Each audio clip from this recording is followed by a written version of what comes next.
Y bueno, conmigo vamos a ver los fundamentos de Machine Learning. Vamos a ver también lo que son los aspectos básicos antes de ingresar a Machine Learning.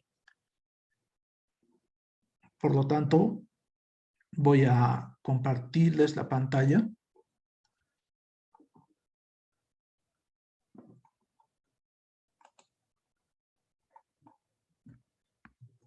Un momento.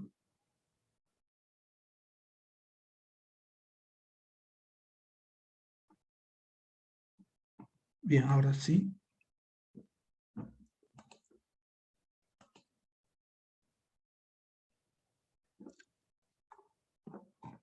Les estoy compartiendo la pantalla. Este es un script, un notebook de Python que, bueno, también les voy a compartir al grupo. Les compartiré ahora para que ustedes también puedan seguir lo que se va a estar haciendo en la sesión de hoy.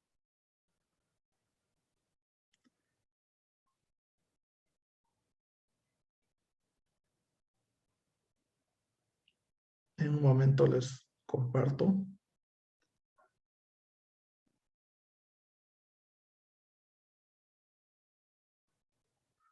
Les voy a compartir las dos versiones que hay. Una que es eh, con extensión pi y la otra que es con extensión IPINB.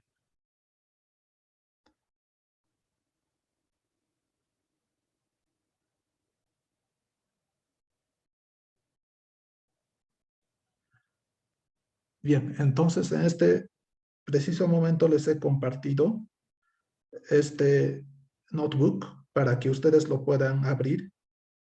Vamos a utilizar este que es el Colab.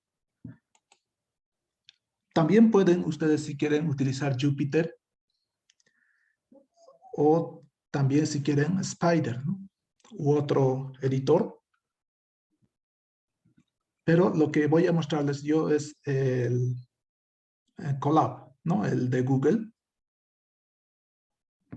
Bueno, aquí está el Colab, el software. Ah, bien, alguien está teniendo inconvenientes con su PC. No reconoce el teclado. Bueno, si no puede solucionarlo en este momento, yo creo que de todas formas, como esta clase se va a grabar, después que lo solucione junto con la grabación de la clase, va a poder practicar, ¿no? Entonces, no va a ser mucho problema si no reconoce tu teclado. Pero los que sí están bien en ese aspecto, entonces me van a poder seguir, ¿no? Y en el caso del que no se conoce, va a poder practicar luego también con la grabación. Y como les decía, como les señalaba al inicio, estamos teniendo un problema de la transmisión en YouTube. Por lo tanto, en esta ocasión no se va a realizar la transmisión por YouTube, pero voy a descargar luego la grabación de la plataforma de Zoom y voy a subirlo a YouTube y luego voy a enviarles el enlace de la grabación. O sea, eso va a demorar, por lo tanto, quizás tengan el enlace máximo hasta mañana por si algún problema más sucede, ¿no? Entonces, ese inconveniente se tiene ahora. Luego, para la siguiente clase, vamos a tratar de que no se tenga ese inconveniente y se pueda compartir inmediatamente, luego de terminada la clase, la grabación en YouTube. Bueno, entonces vamos a comenzar la clase de hoy. Como se les había señalado, yo soy el docente de este módulo sobre Machine Learning, Introducción a Machine Learning. Y vamos a ver primero lo que es, además de la introducción a Machine Learning, la preparación de los datos, ¿no? Machine Learning es, bueno, en español es aprendizaje automático. Esta es una rama de la inteligencia artificial, ¿no? En esta rama de la inteligencia artificial se desarrollan métodos, ¿no?, que permiten a los ordenadores aprender, ¿no? Por eso se denomina aprendizaje automático. Eh, ¿Cómo aprende? Es mediante algoritmos que van a convertir los datos en programas computacionales. Bueno, se busca que los modelos resultantes, ¿no?, porque vamos a trabajar con modelos, sean capaces de generalizar comportamientos, ¿no?, para un conjunto más amplio de datos. Entonces, generalizar comportamientos se refiere a que estos modelos puedan ser capaces de predecir comportamientos de personas, de objetos, de distintos entes, ¿no? Pero especialmente de la interacción de las personas con la máquina, ¿no? De hecho, se puede aplicar estos modelos que vamos a ver en Machine Learning a varios aspectos. Bueno, en esta introducción vamos a ver en particular lo que es la regresión lineal y algunas variantes de la regresión lineal, y vamos a tocar también lo que es la regresión logística. Bueno, Machine Learning se aplica en muchos campos, ¿no?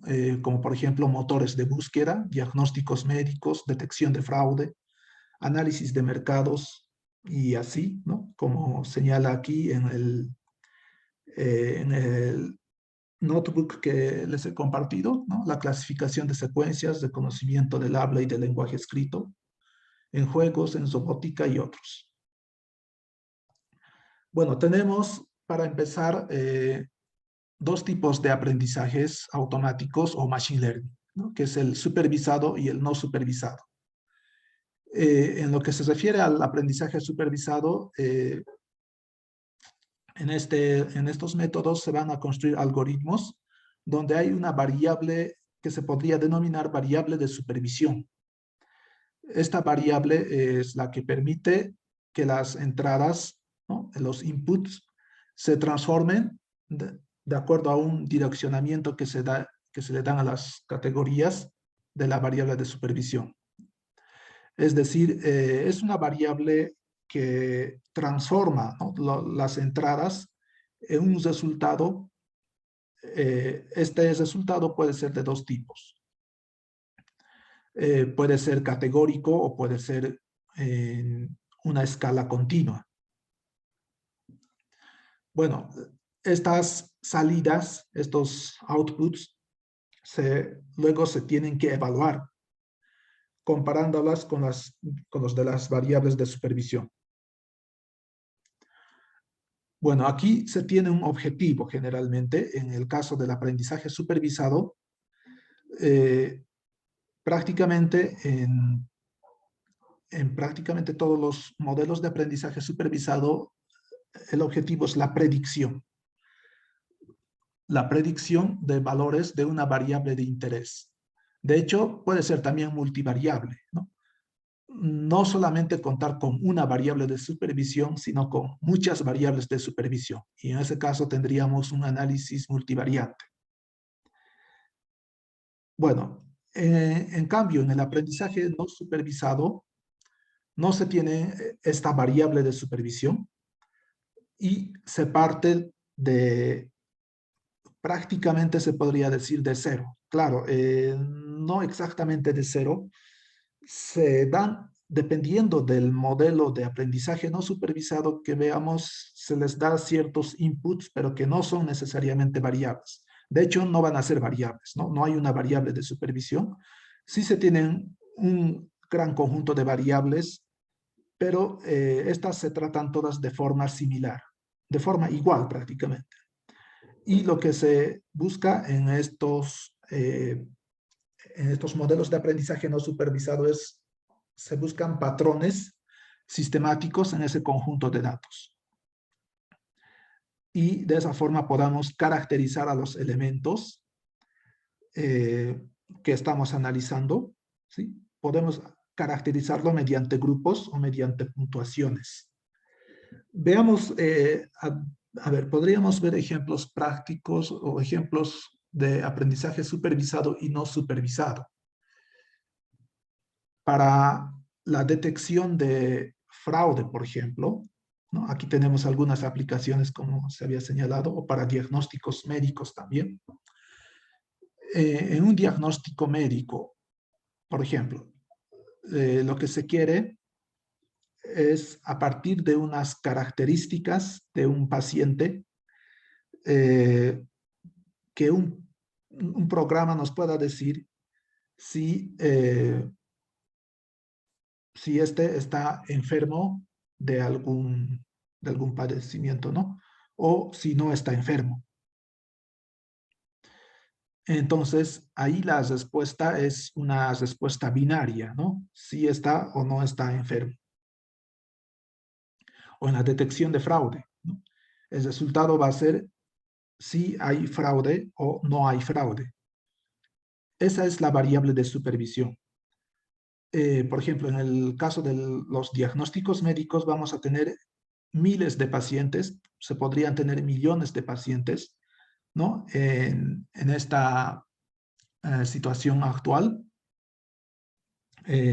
podemos contar con muchísima información, ¿no? Con las tecnologías Big Data podemos tener acceso a muchísima información. Y a partir de esa información vamos a tener muchos elementos, es decir, muchos pacientes, ¿no? Podríamos tener datos de las características de miles o millones de pacientes. Y sobre esa base vamos a tener una variable que señale, digamos, una dicotómica generalmente, que señale con 1 si este es un paciente enfermo y 0 si no, ¿no? Si, si está más bien sano. Esa sería la variable de supervisión. Por lo tanto, podemos construir un modelo a partir de estas características, un modelo al cual le damos como input características, digamos temperatura del paciente, podría ser síntomas, ¿no? Distintos síntomas que este paciente pueda tener. Todo eso va a ser el input y el output va a ser la salida, un sí o un no, ¿no? O un 1 o un 0, ¿no? Sobre si está enfermo o no está enfermo, o sobre, como se dice generalmente, dio positivo o no ha dado positivo, ¿no? O ha dado negativo, ¿no? Entonces, vamos a generar ese output. Ahora, para entrenar a este modelo, vamos a entrenarlo con datos ya conocidos, ¿no?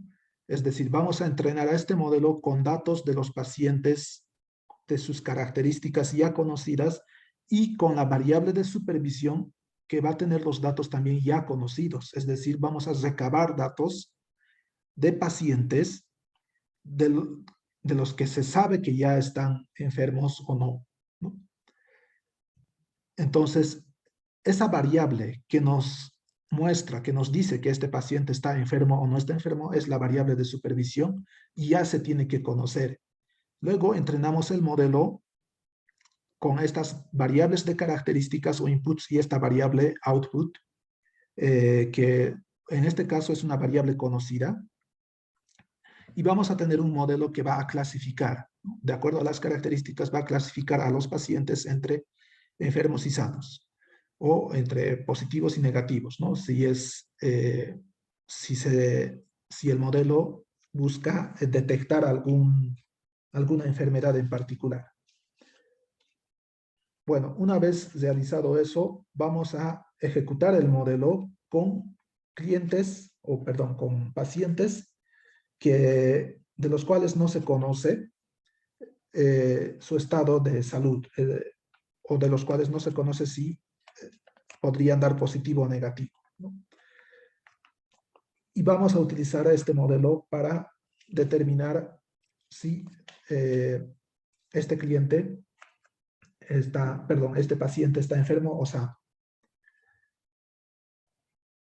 ¿Sí? Es decir, lo entrenamos con datos de la variable de supervisión ya conocidos y luego lo vamos a probar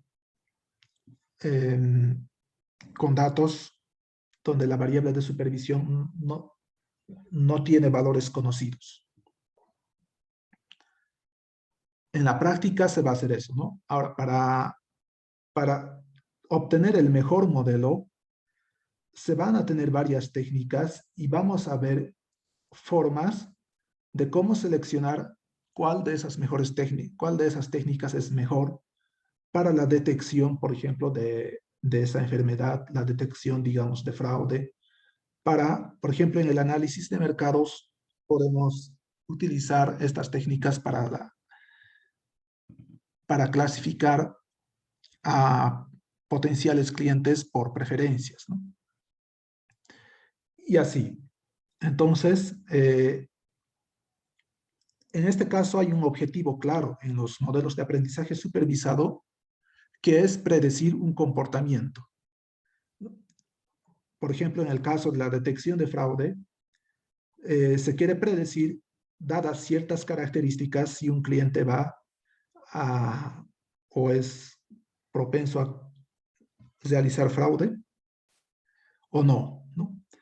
En muchos casos, el resultado se puede obtener como un valor dicotómico de sí y no, o también como un valor numérico de 0 a 1 que indique una probabilidad, ¿no? Entonces podemos obtener la probabilidad de que este cliente haga un fraude. Bueno, esto en lo que se refiere al aprendizaje supervisado. En cambio, en el aprendizaje no supervisado no se tiene una variable de supervisión. En este caso, lo que se busca es encontrar grupos o puntuaciones para los elementos que nos puedan servir de alguna forma. Por ejemplo, en el marketing se aplica esto en la segmentación de clientes.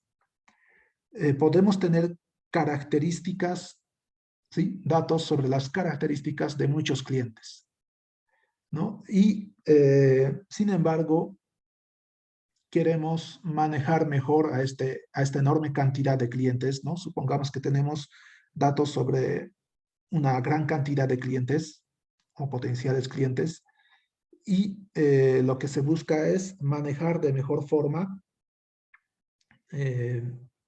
a esta gran cantidad de clientes. Entonces, una forma sería asignarles puntuaciones, ¿no? Una puntuación puede ser en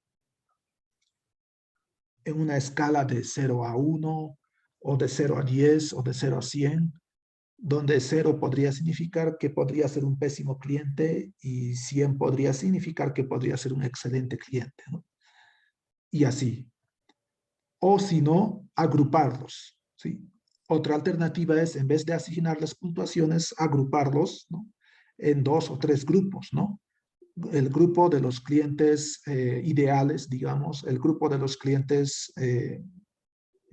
irregulares y el grupo de los clientes no adecuados, ¿no? Clientes con los cuales no quisiéramos hacer nada, no ofrecerles nada ni tener alguna relación, porque podrían ser perjudiciales en algún sentido, ¿no? Podría, por ejemplo, ser clientes proclives a que si compran a crédito, podrían luego no pagar, o que son clientes que se quejan mucho o algo así. Entonces, en este caso, no tenemos una variable de supervisión. Queremos encontrar grupos a partir de las características que se observan de estos clientes, pero no hay una variable que diga cliente bueno, cliente malo o algo así, ¿no? Lo que sí se tiene es, digamos, un número de grupos. Podríamos querer 3 grupos, o quizás solamente 2 grupos, o quizás 5 grupos, por ejemplo, ¿no? Bueno, entonces, las técnicas de aprendizaje no supervisado tienen esa característica, ¿no? No tienen una variable de supervisión, pero vamos a encontrar algo parecido a ello a partir de los datos de entrada, nada más. Entonces, vamos a ver, vamos a pasar ya a la parte práctica. Veamos las librerías para preparación de datos.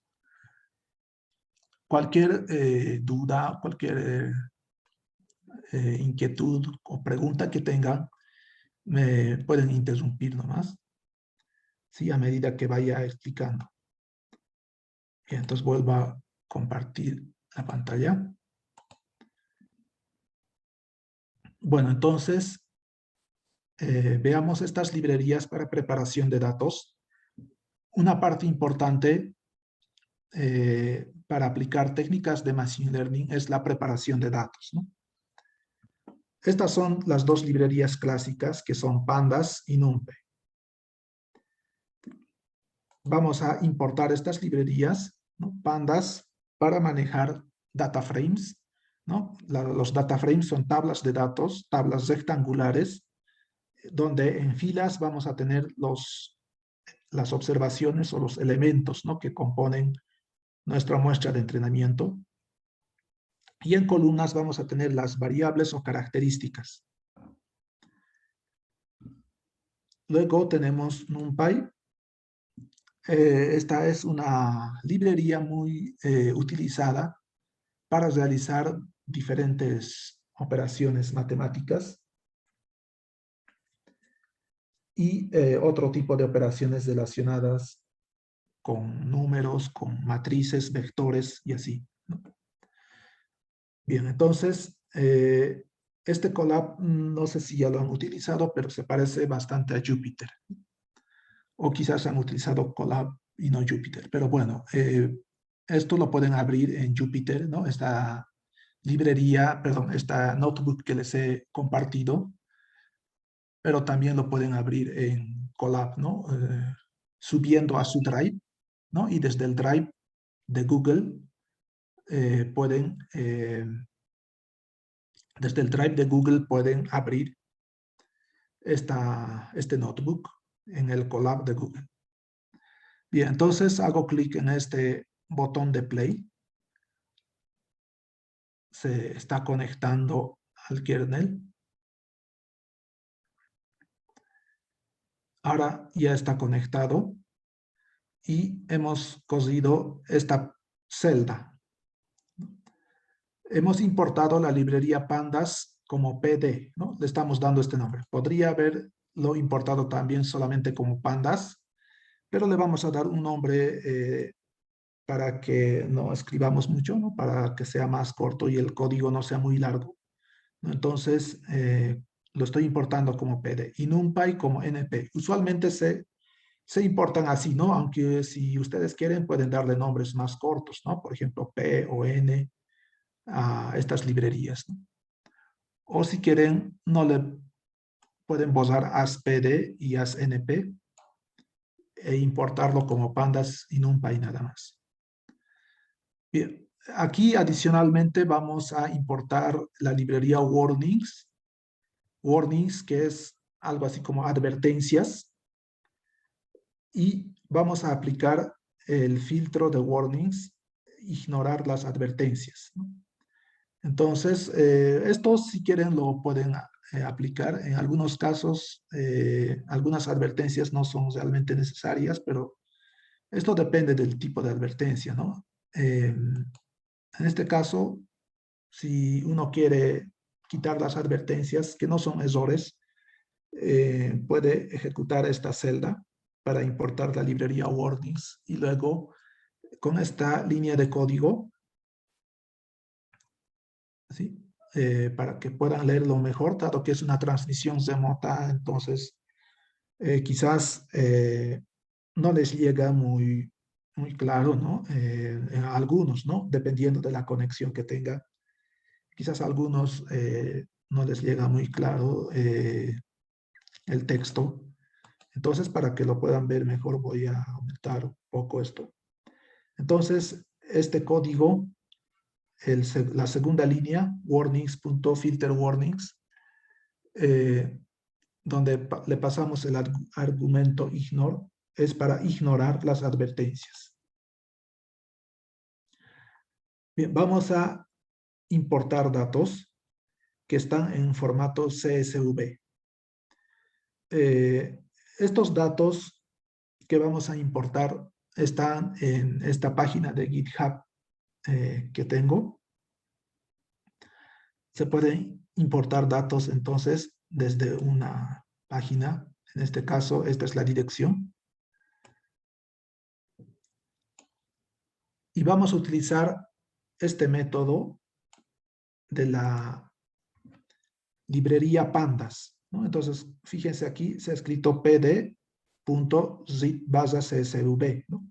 Estoy utilizando la función zip_csv de la librería pandas, ¿no? Entre paréntesis, le paso la dirección. Vamos a ver más adelante cómo subir a Colab datos y luego importar datos de los que se ha subido a Colab.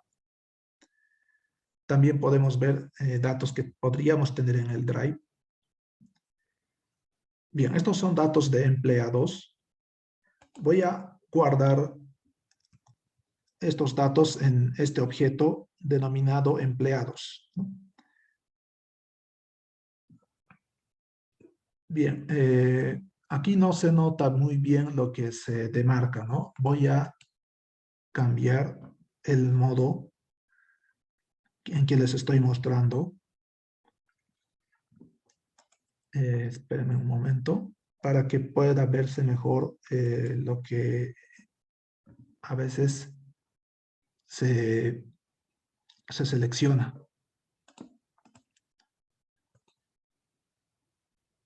Un momento.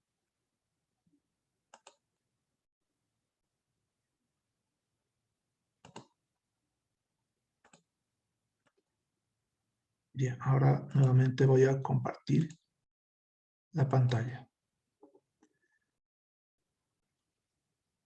Bueno, estamos entonces nuevamente con el notebook. Entonces, como les señalaba, voy a guardar estos datos que estoy descargando. Aquí hay otros argumentos adicionales, ¿no? Entre comillas pongo la dirección con el nombre del archivo y la extensión del archivo, ¿no? En este caso la extensión del archivo es CSV. Es un tipo de archivo separado por coma, ¿no? Donde los datos están separados por comas. Algunas veces se puede abrir en Excel, ¿no? Pueden abrir directamente en Excel, pero la extensión es CSV. Ahora, es un archivo separado por coma, pero en algunos casos se utiliza como separador punto y coma. En este caso es así, por eso aquí, después de la coma, se señala que el separador es igual a, entre comillas, punto y coma. Ese es el separador que se utiliza en este archivo. En general se utiliza la coma, ¿no? Si se utiliza la coma, se puede poner aquí separador coma o también no poner nada, porque por defecto va a ser, bueno, por defecto esto es la coma, ¿no? Entonces se puede omitir si sabemos que los datos están separados por coma. Pero en este caso sé que están separados por punto y coma, entonces especifico que el separador es punto y coma, ¿no? Y esta es la codificación que se tiene que escribir en este caso, ¿no? Porque no es la codificación usual que utiliza. En muchos otros archivos de CSV no va a ser necesario escribir este encoding, ¿sí? Pero en este caso es necesario. Pero en algunos casos van a obtener archivos de CSV donde no es necesario introducir ese parámetro. Bien, una vez que descargue y lea este archivo CSV, ¿no? Con esta función que lee este tipo de archivos de pandas, lo guardo en empleados, ¿no? Lo va a leer como un data frame. Entonces, este data frame o tabla de datos se va a denominar empleados. Y para poder ver las primeras 6 líneas, escribo empleados.head. ¿Sí? Empleados.head me va a mostrar las 6 primeras líneas de este data frame. Entonces, puedo hacer clic aquí en el botón de play o también con el teclado puedo presionar control enter. Entonces, luego de presionar control enter tenemos aquí el data frame. Bueno, solamente las 6 primeras líneas del data frame, ¿no? Tenemos nombres y apellidos de estos empleados, el sexo, la edad, cuántos años de estudio tiene, su nivel de ingresos y de gastos, su estado civil. Estas son las características. ¿Sí? Las características de estos empleados, ¿no? Aquí vemos otra satisfacción en el trabajo, fecha de contrato, número de faltas, número de permisos. En este caso, hay varios datos perdidos. Aquí tenemos NA, que significa not a number, no es un número. ¿Sí? Ya, igualmente aquí, ¿no? En muchos datasets uno puede encontrarse con este problema, ¿no? Donde no se tienen datos, por ejemplo, para este individuo, Juan José Ceballos, no se tiene el dato de la edad, ¿no? Por alguna razón no se tiene el dato de la edad, se ha perdido, ¿no? O alguien lo ha borrado, o así, ¿no? Sus años de estudio 7, pero aquí tampoco se tienen datos de ingresos y gastos. Bien, entonces,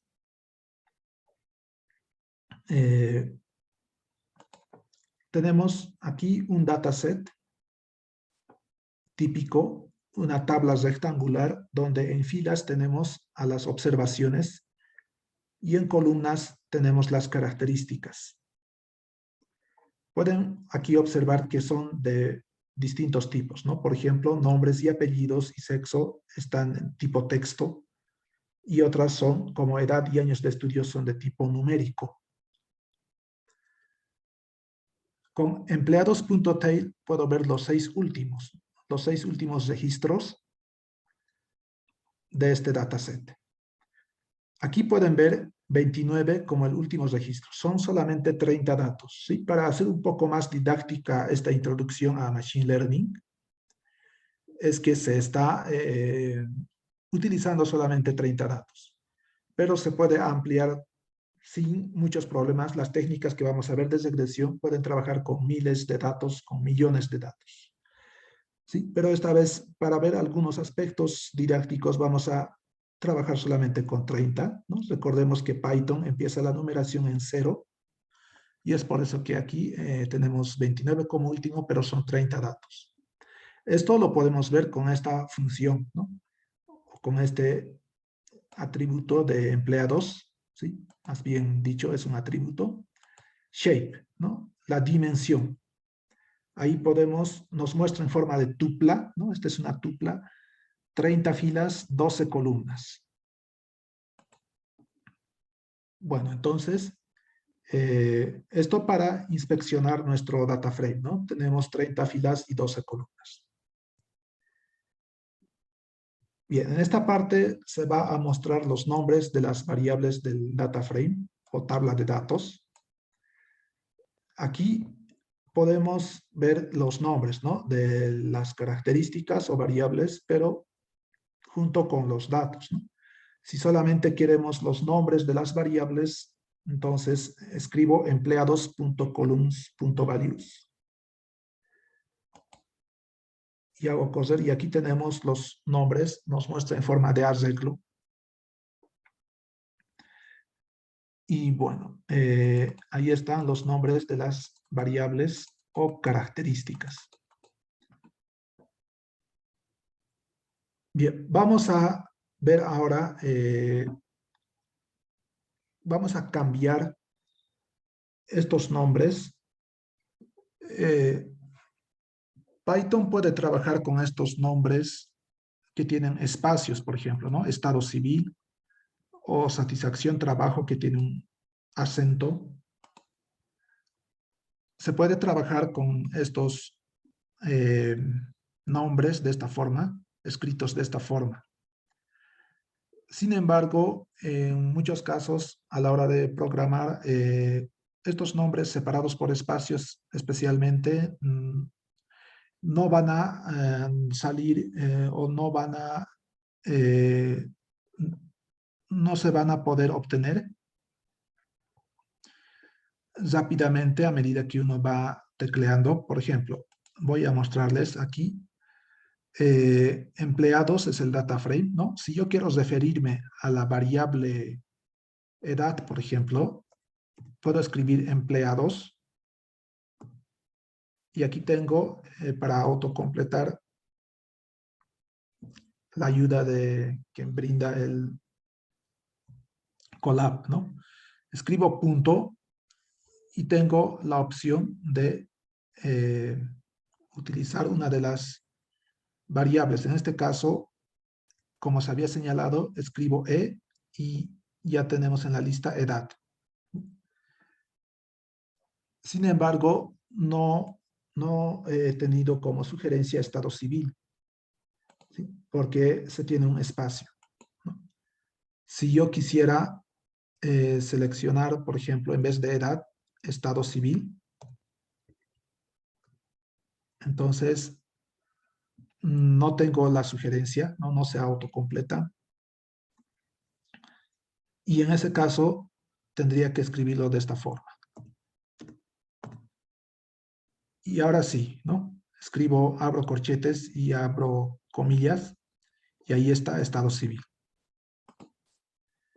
¿no? Y esto, por supuesto, si lo hago correr, me muestra todos los valores de estado civil.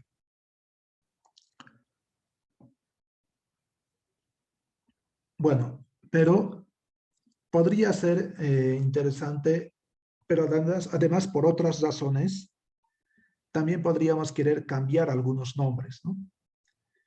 Entonces vamos a ver cómo cambiamos varios nombres en un data frame de pandas.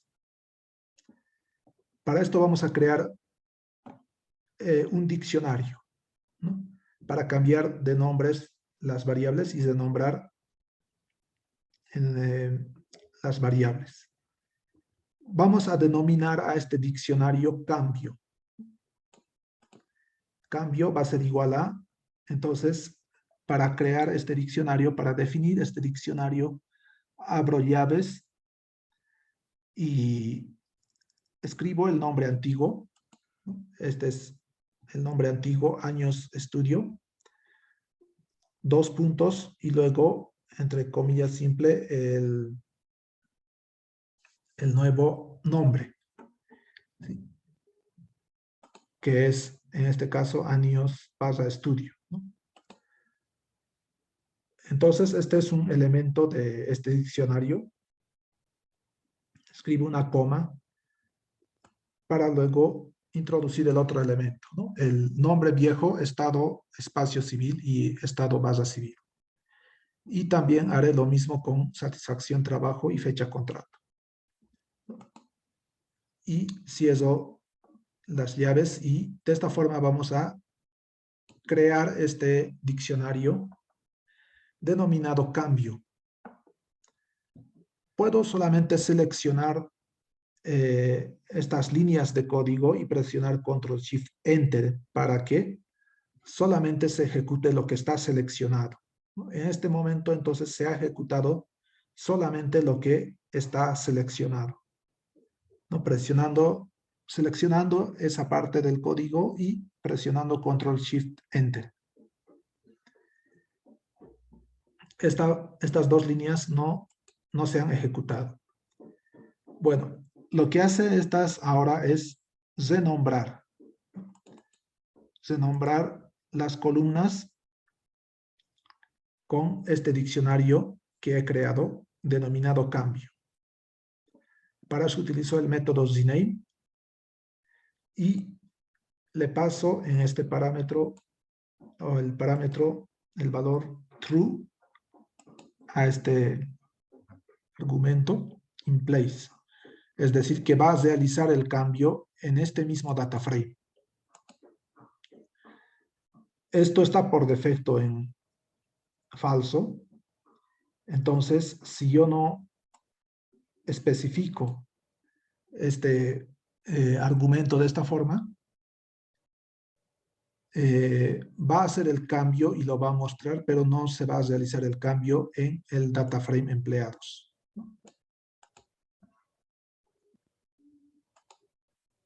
Bien, y luego puedo mostrar nuevamente los nombres de las columnas con empleados.columns.values. En este caso, selecciono estas dos líneas y presiono Control-Shift-Enter y ha ejecutado esas dos líneas de código. Ahora están con nombres distintos. O también podría haber ejecutado todo, ¿no? Y realiza lo mismo. Bien, entonces, en muchos casos es necesario esto, ¿no?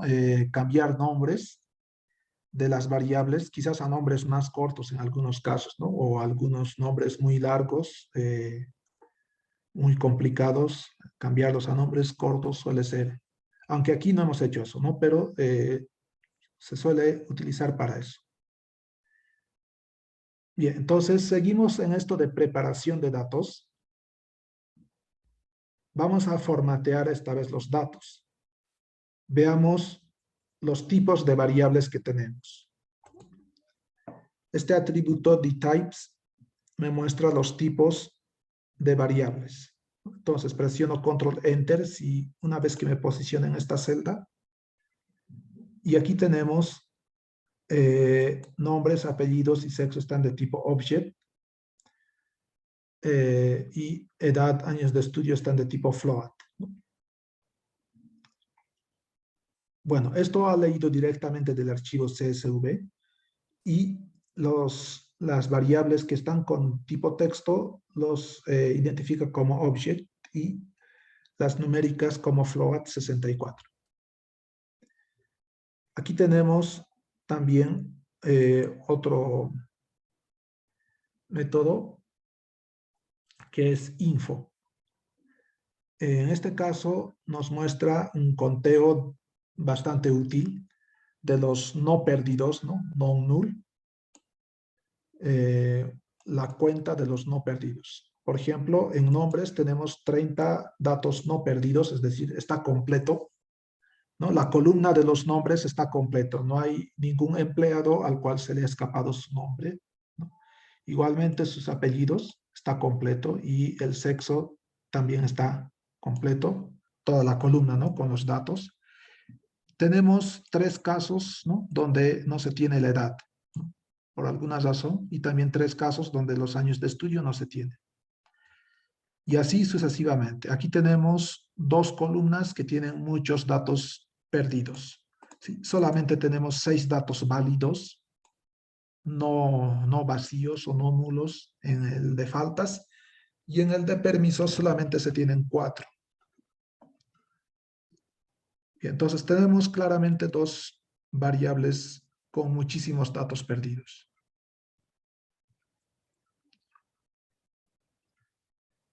Bien, el tratamiento de este tipo de variables vamos a verlo luego.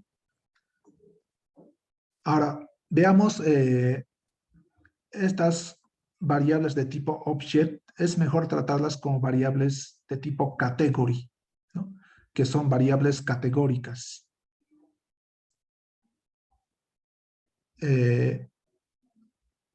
No tanto en nombres y apellidos, pero sí en sexo, ¿no? El sexo tiene 2 categorías que son hombre y mujer.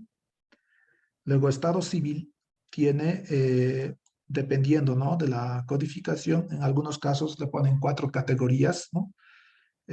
Soltero, casado, divorciado y viudo, pero también en otros casos conviviente y separado se suelen considerar categorías. ¿Sí? Y así, satisfacción trabajo también sería una variable categórica. Bueno, entonces, vamos a ver aquí la 2, la 7 y la 8. Esta, le paso esta lista, ¿no? Esto es una lista, ¿no? Yo creo que esto han visto en introducción a Python, ¿no? En estructuras de datos. Esto que acabo de seleccionar, 2, 7, 8, entre corchetes, es una lista. Entonces, para seleccionar las columnas 2, 7 y 8, que son estas, ¿no? La de sexo, estado civil y satisfacción trabajo. ¿Sí? Esas son las tres variables categóricas. Nombres y apellidos no, porque son únicos, ¿no? Aunque puedan dos personas tener el mismo nombre, no es una categoría. Se van a diferenciar en todo caso por los apellidos, pero aunque varios tengan el mismo nombre, no es una categoría, a menos que estemos analizando repeticiones de nombres por algún motivo, ¿no? Pero hay muchísimos nombres, entonces de tratarla como variable categórica se tendrían muchísimas categorías, pero en general las variables categóricas tienen pocas categorías, ¿no?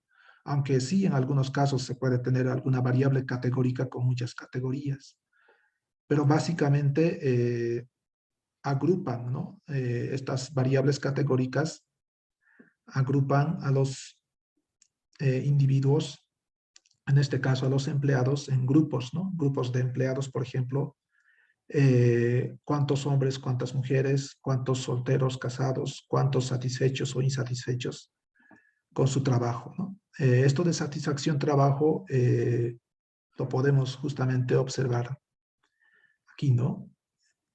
Podríamos aquí en vez de estado civil, bueno, esto ya no va a funcionar, ¿sí? Esta celda ya no funciona porque he cambiado el nombre de estado barras, digo espacio civil, a uno que dice estado barra civil.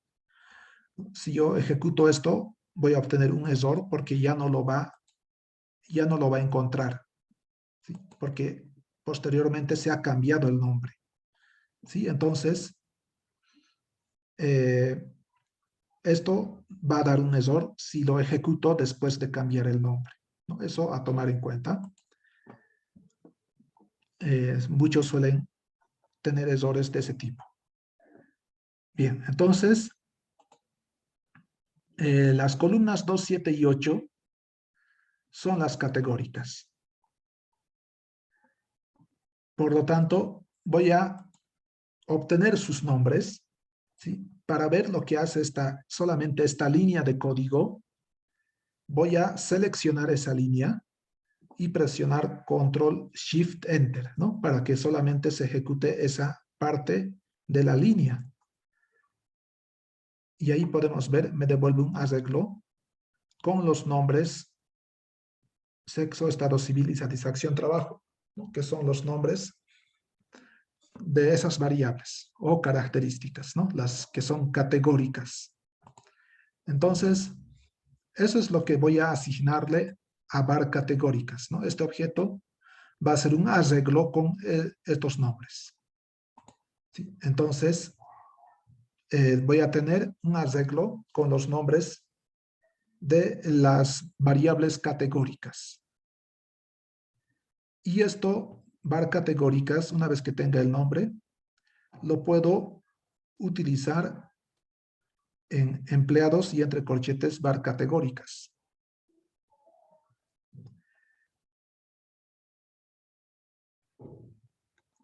A ver. Bien, entonces, ¿por qué voy a hacer eso? Primero voy a ejecutar esta línea de código, ¿no? Lo que quiero hacer es cambiar a tipo categóricas esas variables. Están de tipo object, pero se pueden manejar mejor como tipo categóricas, ¿no? Aquí están de tipo objeto, entonces se pueden manejar mejor como tipo categóricas. Voy a seleccionar ahora esta línea de código y presionar Control Shift Enter. Ahora se ha creado var categóricas y ahora voy a ejecutar solamente esta línea de código. Empleados y entre corchetes var categóricas. Me muestra el data frame de solamente estas tres variables, ¿no? Entonces, es sobre la que se quiere hacer el siguiente cambio que ahora vamos a mostrar. El cambio es que a esta tabla de solamente estas tres, ¿sí? a estas tres, se le cambie de tipo, ¿no? Con el método asType. Entonces, a este data frame le aplicamos el método asType, ¿no? Escribo punto asType y entre paréntesis le paso el argumento category, ¿no? Para que lo convierta en tipo categórica. Por lo tanto, eso es lo que va a realizar esta línea de código. Y luego esta me va a mostrar nuevamente los tipos para que podamos observar ahora que realmente les ha cambiado el tipo. Entonces, puedo hacer correr toda la celda. Esto va a volver a ejecutarlo. Entonces, hago correr la celda. Y aquí podemos ver ahora que sexo es de tipo category. Y asimismo, estado civil y satisfacción trabajo es de tipo category.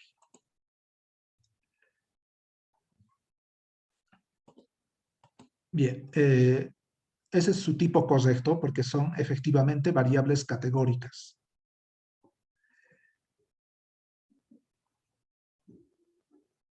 Bien, hay otro tipo de variable, ¿no? Que es fecha contrato, que está de tipo object, y lo vamos a cambiar a tipo date time. Y en este caso, puedo escribir de esta forma, ¿no? Empleados, y entre corchetes fecha contrato. Ese es el que voy a cambiar, y lo cambio de esta forma. En este caso no cambio el tipo, ¿no?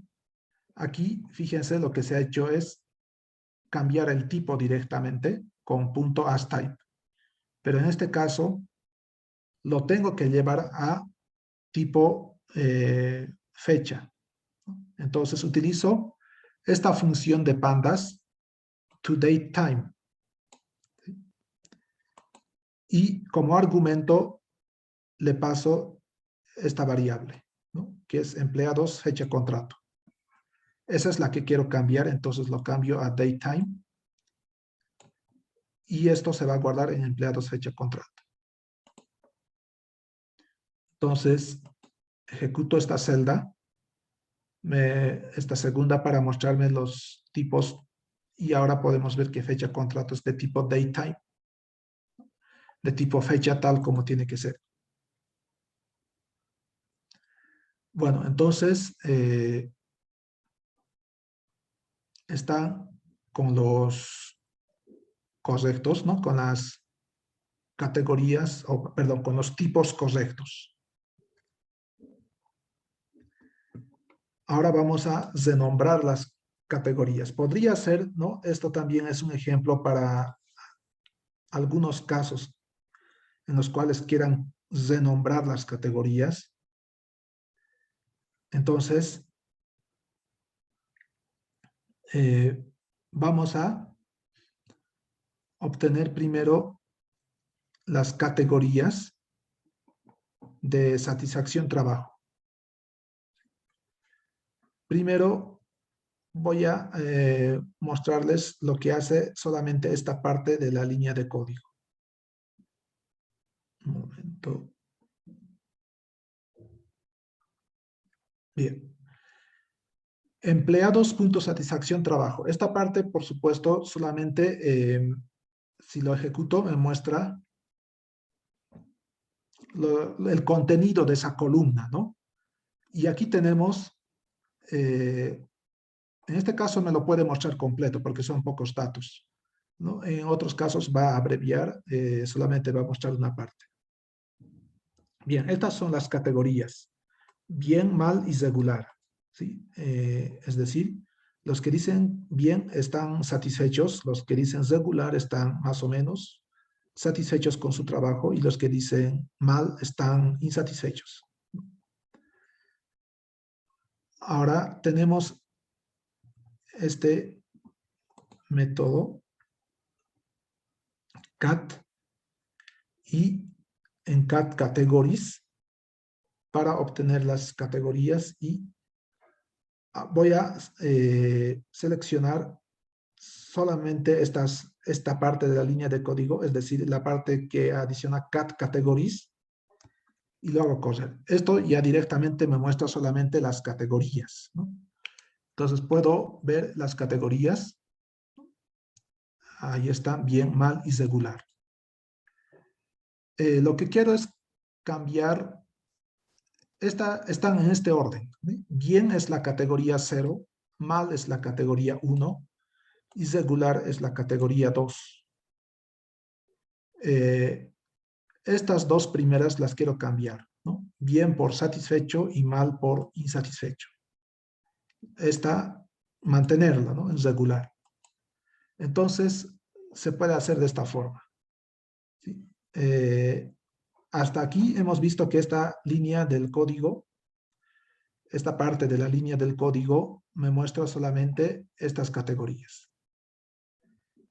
Aquí lo envío a una lista. Aquí está de tipo index. Entonces, tiene esta función .toList para que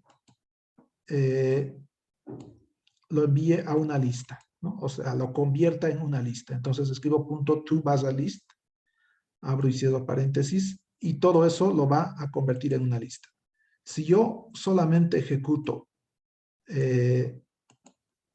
esta parte, lo convierte en una lista efectivamente, ¿no? Ahí está la lista, bien, mal, regular, pero no está guardada en ninguna parte, ¿no? Entonces, lo voy a guardar en este elemento catSatisf. Y una vez que se guarde, una vez que tenga esta lista, puedo acceder a los elementos de ella, ¿no? catSatisf en la posición 0 lo voy a cambiar a satisfecho. Y catSatisf en la posición 1 lo voy a cambiar a insatisfecho. Entonces, primero se guarda en esta lista y luego la que está 0, la que está bien, se va a cambiar a satisfecho y esta que dice mal se va a cambiar a insatisfecho. ¿Sí? Si ejecuto toda la línea, perdón, toda la celda, se va a realizar todo eso. Ahora, está, sin embargo, en esa lista, ¿sí? Se ha cambiado en esta lista que dice catSatisf, pero no en la variable, no en la columna. Primero vamos a ejecutar para mostrar eso, ¿sí? Empleados.satisfacción-trabajo.cat.categories, ¿no? Hemos visto que esto nos muestra las categorías, ¿sí? Entonces, seleccionando esa línea y presionando Control-Shift-Enter solamente para ejecutar esa línea, sigue con bien, mal y regular, ¿no? ¿Sí? Porque este cambio se ha hecho solamente en esta lista denominada catSatisf. Entonces, para cambiarlo al de esta columna, utilizo esta forma, ¿sí? Empleados.satisfacción-trabajo.cat y utilizo el método rename categories, renombrar categorías. Y renombramos las categorías y le paso la lista, ¿no? Es la lista que he modificado que se denomina cat-baza-satisf. ¿Sí? Entonces, en rename categories se le pasa la lista, una lista con los nuevos nombres. Regular no se ha cambiado, por lo tanto, en esta lista catSatisf, regular sigue igual. ¿Sí? Eso lo podemos ver si solamente hago correr catSatisf, ¿no? ¿Sí? Aquí solamente he seleccionado catSatisf, ¿sí? Y presiono Ctrl-Shift-Enter y fíjense, regular no ha cambiado. Bien, entonces, le paso como argumento esa lista de esta función rename categories, ¿no? Renombrar categorías en ese orden y los va a renombrar. Esta parte solamente renombra las categorías, ¿no? Pero para que efectivamente esté de esa forma en el data frame, entonces escribo empleados, entre corchetes el nombre de la variable, igual a esta que tiene ya las categorías renombradas. Y luego voy a mostrar las nuevas categorías de esta variable satisfacción trabajo. Entonces hago correr toda la celda, ahora sí. También ha hecho correr esta segunda línea. Tenemos como categorías satisfecho, insatisfecho y regular. Bueno, entonces de esta forma podemos cambiar, renombrar algunos nombres de categorías. Bueno, veamos ahora lo que son variables o atributos. Por ejemplo, puedo acceder a la variable nombres, ¿no? Ya hemos visto distintas formas de acceder, pero aquí está nuevamente, ¿no? Puedo acceder a la columna nombres de esta forma, ¿no? Empleados.nombres, aquí están los nombres de los distintos empleados, o también de esta forma, ¿no? Entre corchetes y comillas, el nombre de la variable, y obtenemos la misma columna. Bien, veamos cómo trabajar con algunas cadenas en este data frame de pandas. ¿Sí? Esto nos va a servir para más adelante. Entonces, vamos a acceder a los dos primeros caracteres de la variable. Ya hemos accedido a empleados nombres, ¿no? Tenemos entonces aquí esta columna empleados.nombres y tiene este atributo str para strings, para caracteres o para cadenas de caracteres. Y bien, vamos a acceder a los dos primeros caracteres. Para esto utilizo slice. Slice, le tengo que pasar dos argumentos, el start, que es el inicio, y el stop, el final, ¿no? El inicio y el final. En este caso 0 y 2. Toma en cuenta el inicio. Si yo escribo así, slice y entre paréntesis 0,2, es una lista de números 0 y 1, ¿sí? Porque empieza en 0 y termina en 2, pero no incluye el último número, ¿no? Por eso no incluye el 2, ¿no? Solamente incluye el 0 y el 1, ¿no? Entonces, si yo escribo slice 02, es una lista que incluye el 0 y el 1, ¿no? O una secuencia, ¿no? Una secuencia que incluye el 0 y el 1, pero no el 2, no el último número, ¿no? Solamente esta parte, ¿sí? Me muestra la columna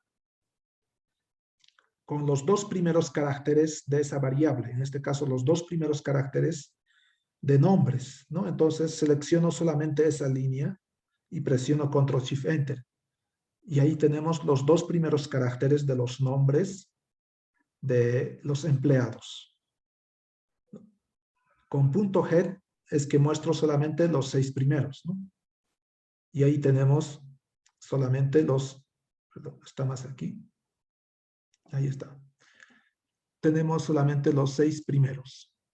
Perdón, los 5 primeros, ¿no? Muestra los 5 primeros, del 0 al 4, no los 6, sino 5.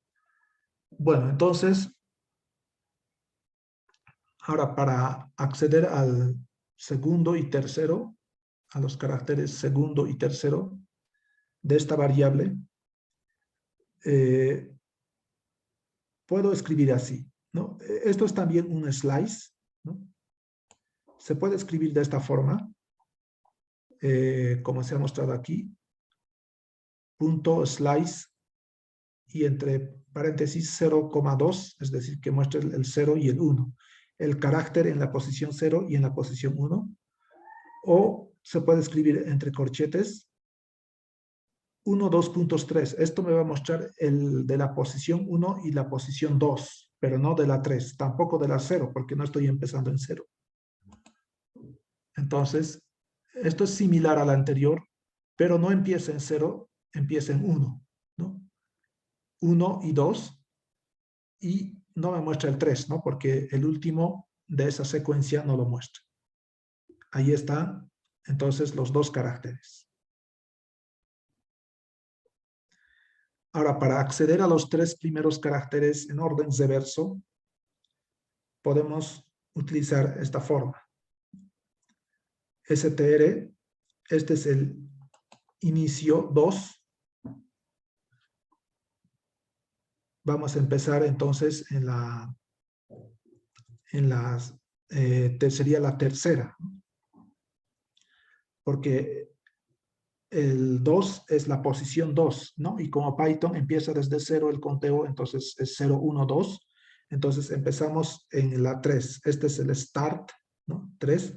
Y el stop lo dejo en blanco, ¿no? No escribo nada en el stop. Eso significa que va a ir hasta el final, ¿no? Entonces, va hasta el final, desde la tercera posición, que es el 2, hasta el final. Pero ahora tenemos un tercer argumento que es -1. Esto por defecto es 1, que significa que va a ir hacia la derecha de 1 en 1. Pero en este caso, si yo escribo -1, entonces va a ir en orden reverso, va a ir hacia la izquierda, ¿no? De derecha a izquierda, ¿no? Por defecto va de izquierda a derecha, pero si escribo -1 va de derecha a izquierda. Y en ese caso, los reversos desde 2 hasta el último, pero en reversa, serían los 3 primeros, ¿no? El 2, el 1 y el 0. Por lo tanto, puedo ejecutar esta línea de código y va a acceder a los 3 primeros caracteres en orden reverso. Bien, entonces ahí tenemos, ¿no? Esto era de Pablo, ¿no? Ahora está como Bab, esto es de Teresa, creo, va como red y así. Bueno, entonces, bueno, esas son algunas formas de cómo funcionan esos slides, por si acaso, ¿no? Bien, vamos a concatenar las cadenas de caracteres con más y lo vamos a guardar en code y vamos a establecer un index en el data frame empleados. Bien, en este caso, las cadenas las podemos concatenar con más en Python. Y fíjense lo que estamos haciendo aquí. De los nombres estamos utilizando la inicial, ¿no? Escribo empleados.nombres.str y entre corchetes 0 es la inicial. ¿Sí? Si yo solamente ejecuto esta línea que he seleccionado, la parte de la línea que he seleccionado, presionando Control Shift Enter, tengo las iniciales de los nombres de los empleados. Eso lo voy a concatenar con la inicial de los apellidos. Esta parte solamente me selecciona, sí, me selecciona los iniciales de los apellidos, ¿no? Si presiono Control Shift Enter, igualmente tenemos ahí las iniciales de los apellidos. Y además lo voy a concatenar con la fecha de contrato, pero en este caso de tipo string, ¿no? Porque recordemos que esta fecha de contrato estaba de tipo datetime.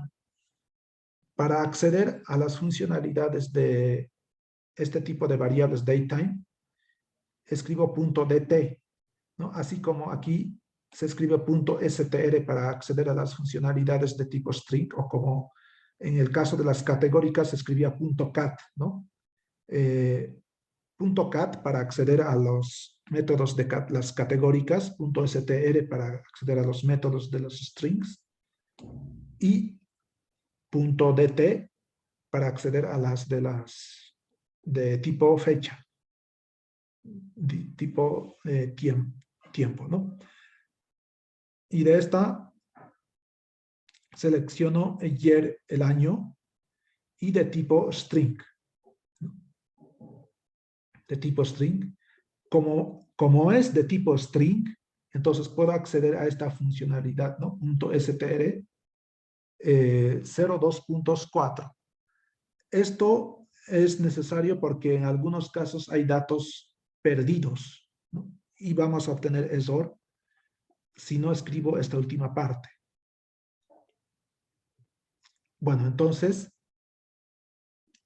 lo va a convertir a tipo string.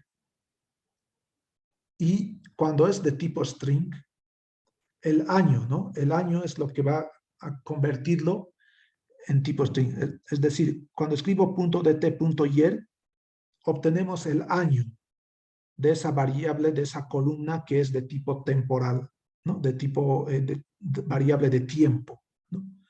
Y esa nueva variable, todo esto es un data frame. Es un... A ver, vamos a ver. Fijémonos que primero, si yo ejecuto esta parte, me muestra las fechas, ¿no? Los valores de esa columna.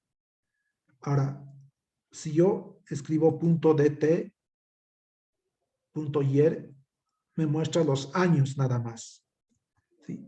Entonces me devuelve una columna del data frame que tiene solamente los años, ¿sí? Pero esos años los voy a convertir a esa columna. Esa columna tiene este método asType para cambiarle el tipo, ¿sí?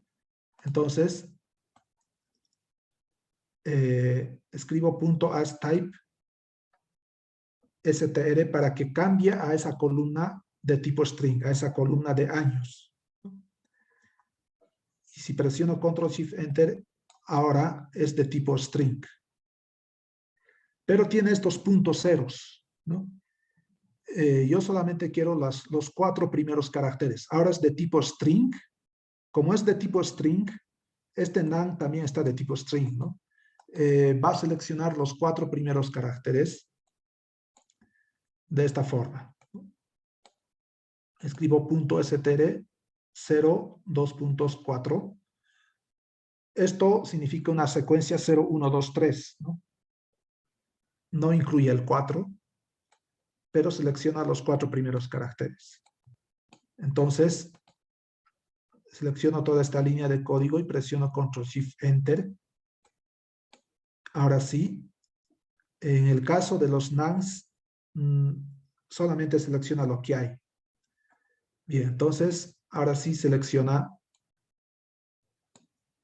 como tipo cadena los años sin el punto cero. Entonces, voy a concatenar la inicial de los nombres más la inicial de los apellidos más el año de su fecha de contrato. Eso lo voy a guardar en code. Va a ser una nueva columna que no está en el data frame empleados, ¿no? Está aparte. ¿Sí? Code. Y luego voy a utilizar en el data frame empleados el .setIndex. ¿Sí? Este método permite que especificar un código. ¿Sí? Este data frame empleados ya tiene un index, ¿no? Si selecciono solamente empleados, presiono Ctrl+Shift+Enter. Este es su index, ¿no? Estos valores numéricos que están identificando la fila, pero se pueden repetir, ¿sí? En este caso va desde 0 hasta el último. Esta vez voy a cambiarle el setIndex. El index lo voy a cambiar con setIndex y va a tener el valor de code, ¿no? Es decir, ahora el identificador de fila va a ser la inicial del nombre y del apellido y el año, concatenados. InPlace igual a true, como hemos visto, realiza el cambio en este data frame. Y luego vamos a mostrar con empleados.index.values los valores de su index, ¿no? Es decir, ya no vamos a observar estos valores 6, 7, 8, 9. En este momento, si lo hago correr solamente esta línea de código, sí, ¿no? Fíjense, lo hago correr solamente esta línea que he seleccionado y ahí está 0, 1, 2, 3 y así hasta el 29. Pero ahora vamos a hacer correr toda la celda y ya no me va a mostrar estos valores, sino las iniciales de los nombres y apellidos y el año de contrato concatenados. Entonces hago correr esta celda. Ahora este es el index, en los que el año de contrato es un dato perdido, me muestra none. Bueno, podríamos tener aquí algunos repetidos.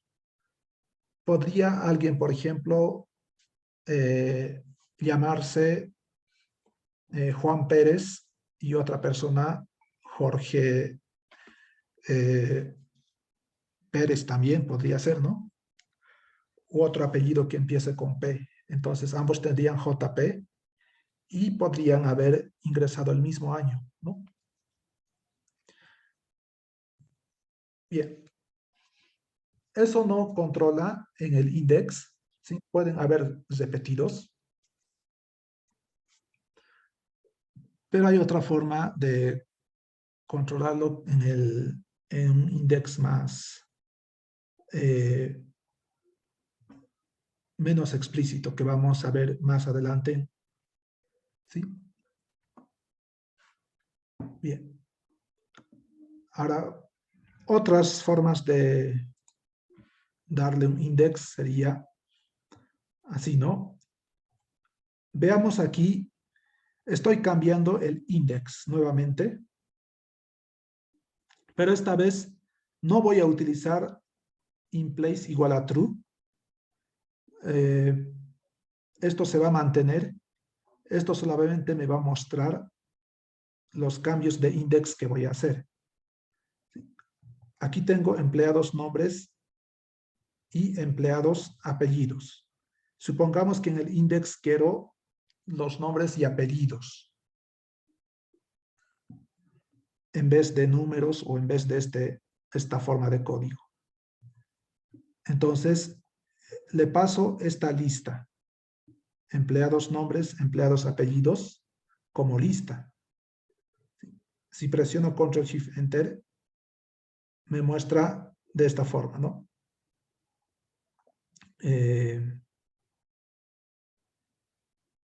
Nombres y luego aparte apellidos. Pero le puedo pasar esto, una lista al index.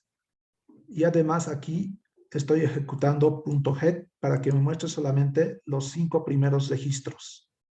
¿Sí? Entonces presiono Control Shift Enter y fíjense, puede trabajar con 2 index, ¿no? Nombres y apellidos. Pero esto no se ha guardado, ¿no? Solamente se ha mostrado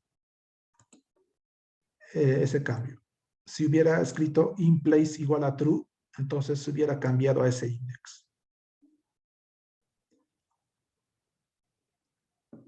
Podría ser también con sexo y años de estudio. En este caso no estoy utilizando head. Y aquí tenemos sexo y años de estudio como index. Y aparecen hombre, mujer y los años de estudio, ¿no? De esta forma. Que también podría ser útil en algún caso. Bien, veamos la localización de datos. En este caso, vamos a acceder primero a los nombres. ¿Sí? Si selecciono esta línea de código, presiono Control Shift Enter. Tengo aquí los nombres de las variables, ¿no? Voy a seleccionar de estos 4 de ellos: nombres, apellidos, sexo y estado civil. Y luego, si quiero solamente un data frame de esos 4, puedo escribir empleados y entre corchetes variables. Entonces, presiono Control Enter para que cosa toda la celda. Y ahora tengo un data frame de solamente esas 4, ¿no? El data frame no se ha modificado, solamente estoy señalando que quiero que me muestre empleados o quiero que acceda a empleados entre corchetes variables que es esta lista, ¿no? Que tiene estos nombres de las características. Esto hace lo mismo que el anterior. Utilizo la función log y en este caso, este 2 puntos significa todas las filas o todas las observaciones, coma, pero las variables solamente las que están en esta lista de variables, ¿no? Si selecciono y hago correr solamente variables, son estas 4. Entonces, empleados.log, todas las observaciones, pero solamente las variables, y además head me muestra lo mismo que el anterior, ¿no? Entonces tenemos 2 formas de hacer lo mismo.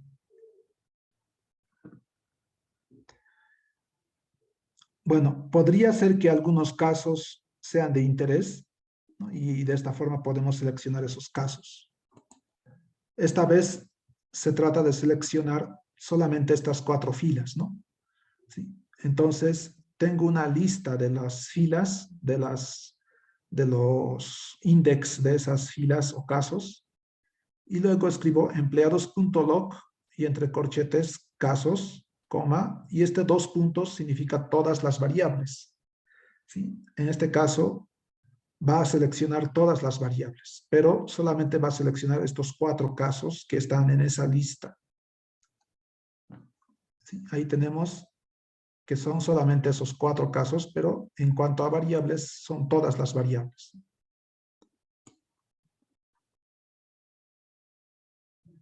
Y podemos seleccionar casos de interés y variables de interés, ¿no? Escribiendo empleados.log y entre corchetes casos variables.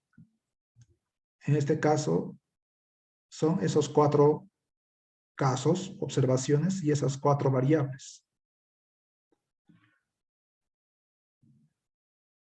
También podemos emplear casos consecutivos y variables consecutivas, ¿sí? Si quiero seleccionar los casos desde este código hasta este y las variables desde sexo hasta gastos, entonces puedo escribir 2 puntos, ¿no? Eso significa desde este hasta este, coma, y las variables desde sexo hasta gastos. Y ahí tenemos solamente esos casos que va desde VC 2009 hasta JG 2011. En este caso incluye el último. Igualmente en el caso de las variables sexo y gastos incluye el último, gastos.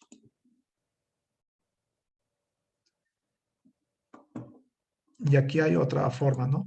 De estos casos que ya teníamos en esa lista y de años de estudio hasta gastos. También podemos utilizar, esta vez no con log, fíjense, aquí se ha utilizado log para localizar, pero podemos utilizar ilog para localizar con índice, con index, ¿no?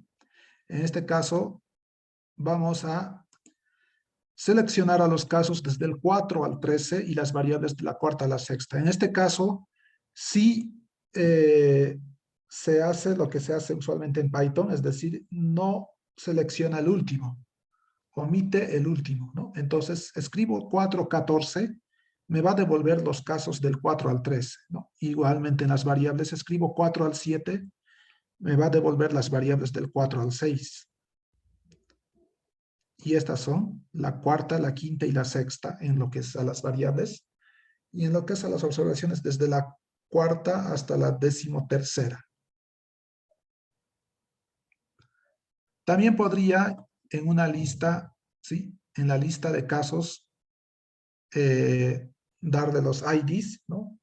Puede ser en cualquier orden, fíjense, no está en orden, es 6, 3, 11, 22. Igualmente las variables, ¿no? 1, 8 y 4. Y luego pasarle empleados iLog, casos variables. Y ahí tenemos esos casos y esas variables.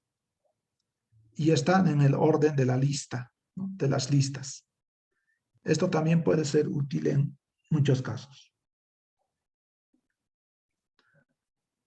Y para seleccionar todas las filas y algunas variables, puedo escribir en la parte de filas 2 puntos, ¿no? Esto es con iLog, ¿no? Por si acaso.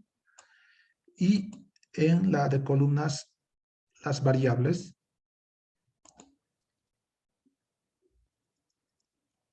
O seleccionar todas las variables y algunos casos. En este caso, le doy la lista de casos y para todas las variables escribo 2 puntos.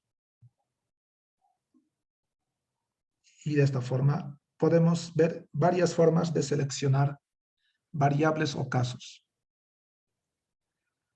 Ahora, para seleccionar, por ejemplo, todas las mujeres de un data frame, escribo esta condición, ¿no? Empleados.sexo doble igual mujer, ¿no? Esto para seleccionar solamente las mujeres, pero de este data frame solamente voy a mostrar los 5 primeros, por eso escribo .get, ¿no? Entonces, ahí está, solamente los 5 primeros, pero de las mujeres, ¿no? Porque aquí se ha seleccionado el data frame de solamente mujeres. Puedo seleccionar a todas las mujeres solteras también, de esta forma. Empleados y entre corchetes le paso la condición. Esta vez separados, es recomendable separados, o más bien dicho, las condiciones entre paréntesis y esta que es la I, que significa que se requiere mujeres donde sexo sea mujer y estado civil sea soltera. Y entonces ejecuto esta celda y obtengo el data frame de solamente mujeres solteras. Con esta I, ¿no? Esto significa que es mujer y que es soltera, o sea, que cumple ambas condiciones. También podemos, para no tener códigos muy largos, guardar las condiciones.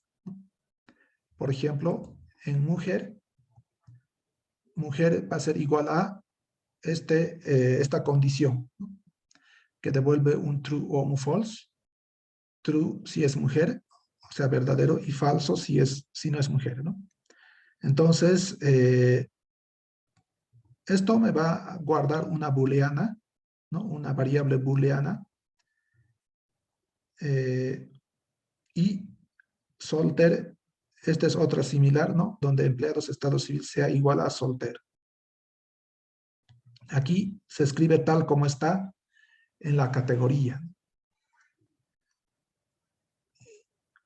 Y crearemos también otra de divorciados, ¿no? Empleados estado civil igual a divorciado. Bien, en este caso, ¿qué estamos seleccionando? Que sean mujeres y que sean o solteras o divorciadas. Entonces, aquí entre paréntesis, esto significa soltera o divorciada. Bueno, en realidad significa soltero o divorciado en general, ¿no? Si yo solamente ejecutara con esa condición de soltero o divorciado, me va a seleccionar hombres y mujeres. Pero lo tengo que ejecutar con mujer y para que solamente seleccione mujeres, pero que cumplan además la condición de ser solteras o divorciadas. Entonces, haciendo correr esta celda, tengo aquí el data frame de mujeres solteras o divorciadas. Aquí tenemos otro ejemplo, esta vez con menor y mayor, ¿no? Satisfechos que no sean jóvenes ni mayores. ¿Sí? Podría darle a esta condición el nombre de joven, ¿no? Empleados.edad menor a 25 y mayor para empleados.edad mayor a 50. Y satisfecho para empleados satisfacción igual a satisfecho, ¿no? Entonces, aquí definimos tres booleanos. Lo que queremos son los satisfechos que no sean jóvenes ni mayores. Es decir, tengo que quitar jóvenes y mayores. Entonces lo puedo hacer así. Este es la negación. Negamos joven o mayor. Es decir, no joven o mayor. Esto es no joven y no mayor, ¿no? Aplicando la regla de, no me acuerdo el nombre. Sí, pero en la lógica, en las reglas de lógica, no joven o mayor es no joven y no mayor, ¿no? Y satisfecho, es decir, que no sea joven y que no sea mayor y que esté satisfecho, que es lo mismo que no sea joven o mayor y esté satisfecho. ¿Sí? Entonces tenemos aquí personas que no son ni jóvenes ni mayores, pero que están satisfechos con el trabajo. Este otro es que no sean jóvenes ni mayores o que estén satisfechos.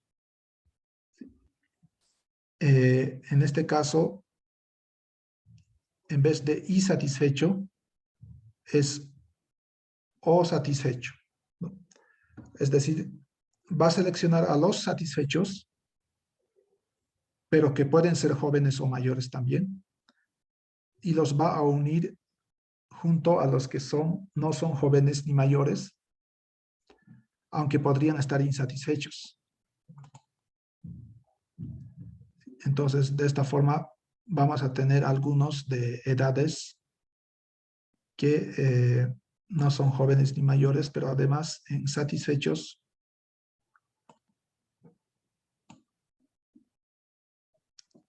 van a ser satisfechos, pero algunos podrían no ser, ¿no? Por ejemplo, aquí hay uno con na y aquí hay alguno con insatisfecho.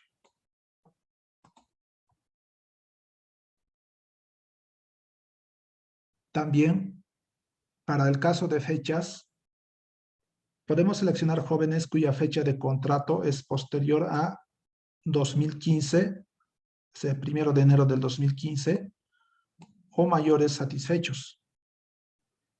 En este caso, para comparar fechas, podemos hacer de esta forma, ¿no? Esta es la columna de fecha contrato, ¿no? Que está en formato fecha, y podemos utilizar directamente mayor y tal como está en la columna, pasarle o comparar con esta, lo podemos escribir de tipo cadena, pero como esta es una variable de tipo fecha, ¿sí? Entonces va a comparar adecuadamente con esta fecha. Mayor a esta fecha significará posterior a esa fecha. Y eso lo vamos a denominar reciente, ¿sí? Y esta otra condición va a ser joven y reciente o mayor y satisfecho. ¿Sí? Es lo que se quiere seleccionar a los que son jóvenes y recientes o a los que son mayores y satisfechos. ¿Sí? Como pueden ver, se pueden hacer condiciones más complejas, pero se puede simplificar de esta forma. Bien. Ahora, algo importante en el análisis de datos es el manejo de datos perdidos, de identificación y de manejo de esos datos perdidos. Los datos perdidos pueden hacer que perdamos no solamente esos datos, ¿no? Sino toda una fila, aunque esta fila tenga muchos datos completos. Voy a ejecutar solamente empleados para mostrarles eso, ¿no?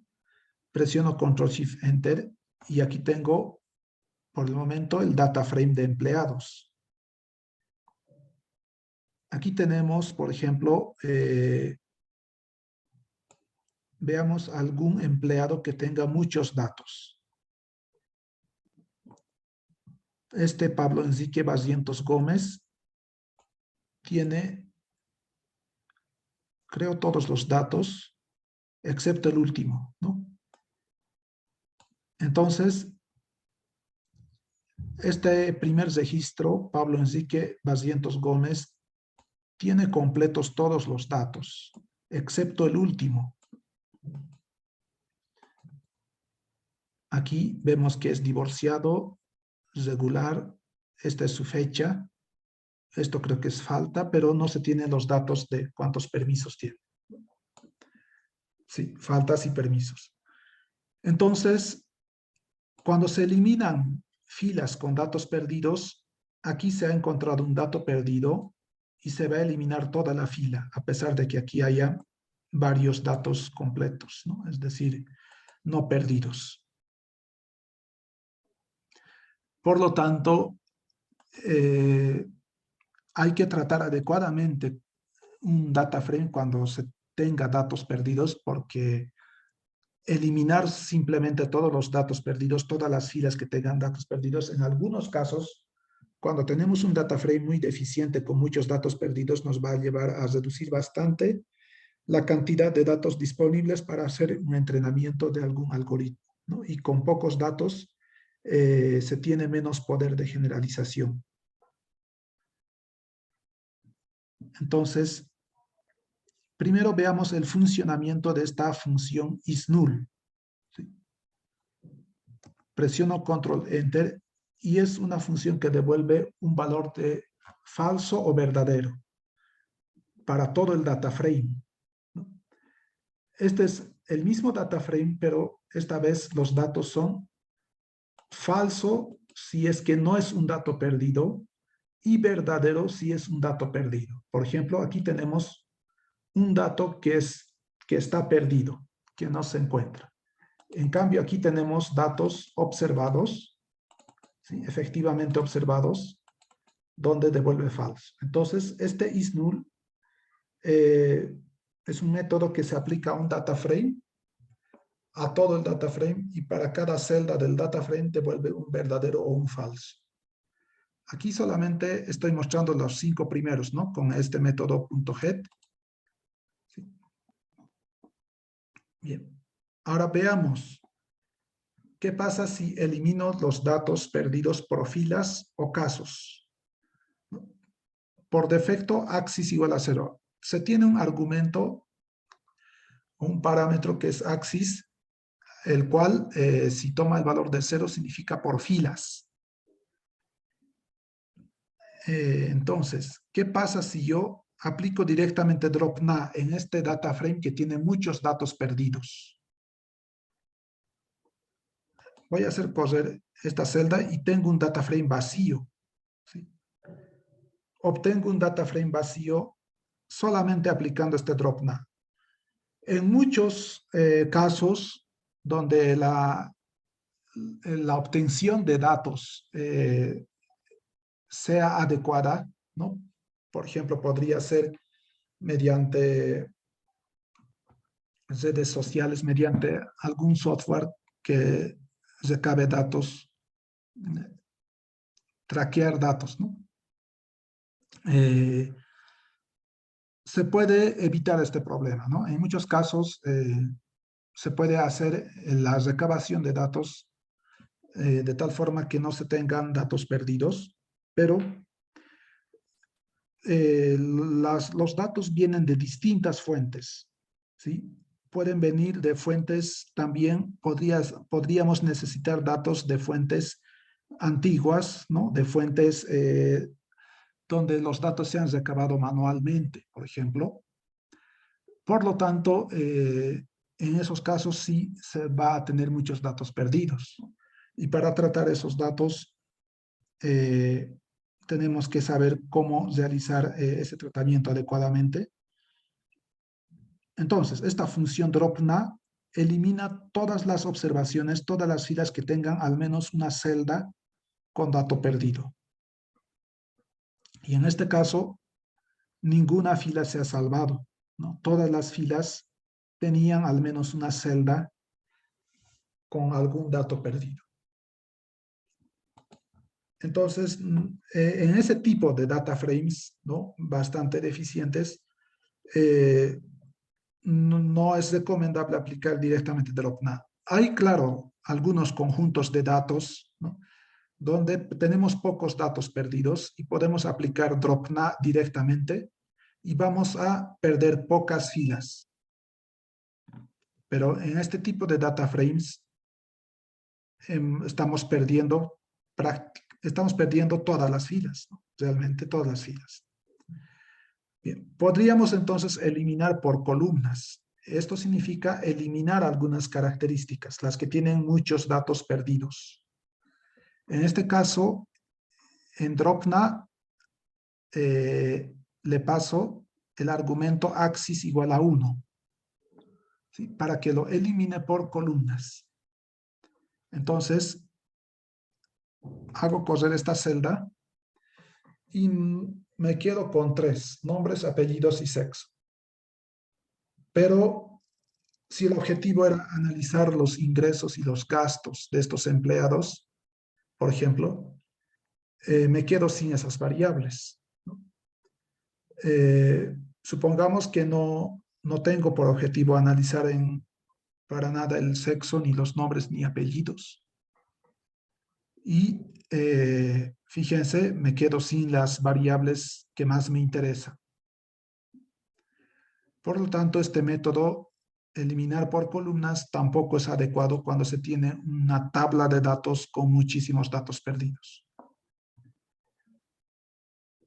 Bien, vamos a mostrar aquí las dimensiones de los 3 data frames anteriores. Empleados.shape, hemos visto que esto nos muestra las dimensiones. Ahora, eliminando, ¿no? Fíjense, puedo escribir así, ¿no? Empleados.dropNA, esto me devuelve de todas formas un data frame, .shape, y a ese data frame le aplico el atributo shape. Luego, empleados.dropNA, axis igual a 1.shape. Veamos entonces las dimensiones de los 3 data frames anteriores. Ahí tenemos el completo, 30 filas y 12 columnas. Este es donde hemos perdido todas las filas. Tenemos entonces 0 filas, 12 columnas. Y este es donde hemos perdido muchas columnas, ¿no? Tenemos 30 filas, 3 columnas. Entonces, ahí claramente vemos que aplicar dropNA en este tipo de data frames deficientes, ¿no? Con muchos datos perdidos, no es adecuado el aplicar directamente dropNA, ¿no? Entonces, vamos a ver la cantidad de datos perdidos que hay por columnas. ¿Sí? Entonces, al data frame empleados le aplico isNull. Esto ya hemos visto qué hace, ¿no? Esto me devuelve un data frame de falsos y verdaderos, donde falso significa que no es un dato perdido, no es una celda perdida, ¿no? Y true significa que la celda sí tiene dato perdido. Ahora, .sum, este método aplica la suma por columnas a este data frame de booleanos, ¿no? A este data frame de falsos y verdaderos. Aplicar la suma significa, en este caso, que los trues serán unos y los false serán ceros. Entonces, sumará, ¿no? Va a sumar como 1, como true es dato perdido, entonces va a sumar los datos perdidos. Y esta función sum lo hace por defecto por columnas, ¿sí? Realiza la suma por columnas. Entonces, hago correr esta celda Y ahora tenemos el número de perdidos por columnas.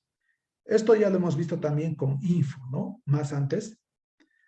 Aquí, por ejemplo, pero con info hemos visto los datos completos. En este caso, estamos viendo los datos perdidos.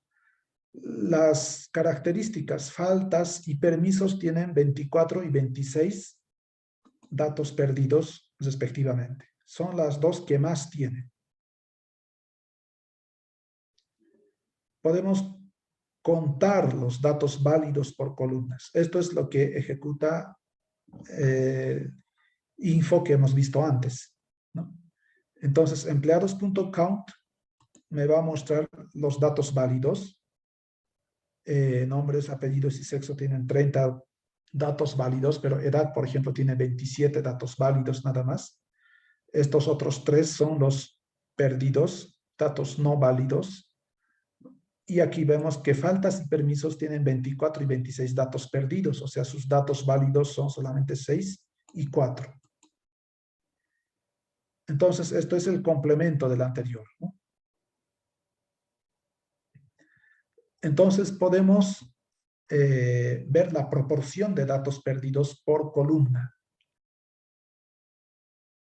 En este caso, esta primera que está en el numerador es la suma por columnas. Si yo ejecuto solamente lo que está seleccionado, me devuelve esto que podemos verlo como un vector, ¿no? Con la cantidad de datos perdidos de cada variable. Y lo divido entre empleados shape 0. Esto es el número de filas. Recordemos que empleados shape solamente me devuelve la dimensión que es 32, ¿no? Pero empleados shape 0 me devuelve solamente 30, el primer elemento de esa tupla. Entonces vamos a dividirlo todo entre 30, el número de filas, y vamos a obtener un porcentaje.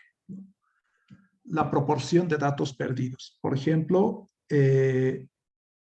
Estado civil tiene el 13% de sus datos perdidos. Podría multiplicar esto por 100, ¿no? Para que me muestre directamente, para interpretar como porcentaje. Y aquí tenemos el 10% de los datos de la variable edad están perdidos. Y aquí tenemos para faltas y permisos justamente el 80% de los datos de faltas están perdidos y el 87% redondeando de permisos. Bien, entonces esto nos va a mostrar la proporción de datos perdidos que hay por columnas. Podemos ordenarlo en forma descendente. Eso mismo que hemos realizado, lo escribo entre paréntesis. Aquí está todo entre paréntesis, excepto la multiplicación por 100, ¿no? Aquí lo multiplicaré por 100. Ahora, todo esto ya hemos ejecutado. Este es un vector al cual podemos aplicarle esta función, sort values, ordenar, ¿no? Ordenar los valores ascending igual a false, ¿no? Que no sea de forma ascendente, entonces lo contrario es en forma descendente. Por lo tanto, lo escribo primero entre paréntesis, ¿no? Para luego aplicarle esta función sort values. Ejecuto y ahora tenemos en orden descendente. La variable que más datos perdidos tiene es permisos, ¿no? La segunda variable que más datos perdidos tiene es faltas. Y así sucesivamente. Bien, entonces, esto por variables. Podemos hacerlo también por filas, ¿sí? Esto es lo mismo, pero por filas. En este caso, fíjense, es empleados.isNull, pero la suma esta vez es por filas. Axis igual a 1. Fíjense aquí que 1 significa filas y el que está por defecto 0 es columnas en la función sum, de suma. Pero en la función de dropNA, por ejemplo, 0 significaba filas, ¿no? Y 1 columnas. Cambia. ¿Por qué?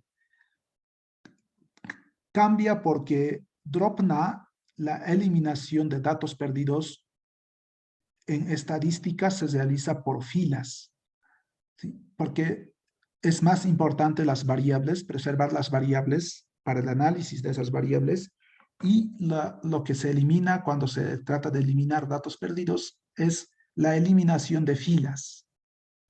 Por eso, por defecto, en dropNA elimina filas, pero la suma en estadística es más importante por columnas, es decir, por variables. Por eso, por defecto, sum está en axis igual a 0, que en ese caso significa por columnas, ¿no? La suma se hace por columnas, ¿sí? La suma por filas se hace rara vez en estadística. Cuando las variables están en las mismas unidades de medición, se puede hacer suma por filas, ¿sí? Pero en general la suma se realiza mucho más por columnas. En cambio, la eliminación de datos perdidos se hace más por filas, no tanto por columnas. Eso también se hace rara vez, la eliminación de datos perdidos por columnas, porque eso significa perder variables, ¿no? Entonces, axis igual a 0 significa en algunos casos filas y en otros casos columnas, dependiendo de cuál es la función que se realiza más por defecto en los análisis estadísticos. Entonces, en este caso, la suma se hace por filas y se divide entre el shape, pero esta vez el shape es el 1, número de columnas, ¿no? Porque al sumar las filas, para obtener el porcentaje, tengo que dividir entre el número de columnas, ¿no? Porque cada fila tiene tantos valores como número de columnas hay. Y aquí vamos a añadirle el por 100 para que sea más legible. Y lo mismo que hemos hecho antes, ¿no? Punto sort values para ordenar en forma descendente con ascending igual a false. Entonces, hago correr esta celda y aquí tenemos las observaciones que más datos perdidos tienen, ¿no?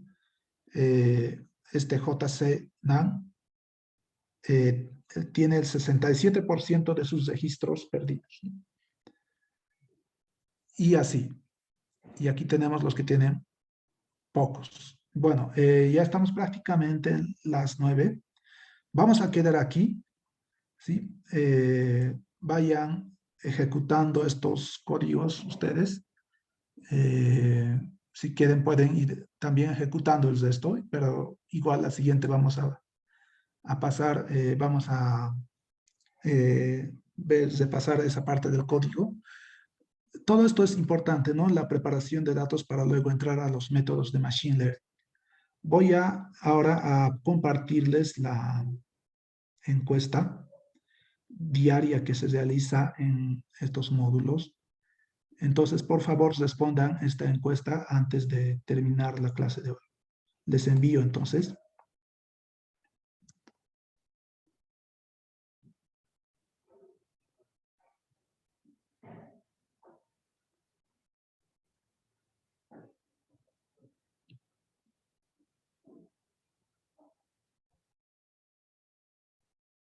Bien, me dice que el 100% ya has respondido. Gracias por sus respuestas. Vamos a... un momento.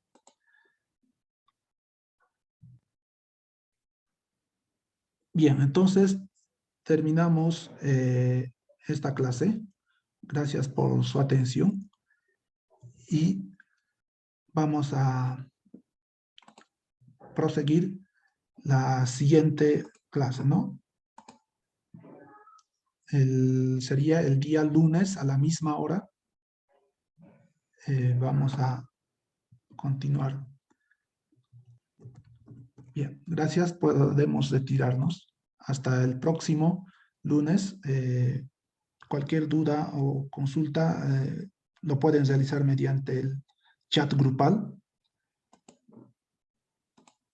Y en la siguiente voy a darles ya algún trabajo que hacer. No, esta vez no hemos podido llegar hasta el final, pero para la siguiente. De todas formas, estén atentos al chat grupal para que no demoremos tiempo. Puedo enviarles alguna actividad hasta antes de la siguiente clase. Y bueno, entonces estén atentos y cualquier duda se realiza nomás mediante el grupo. Hasta el lunes entonces.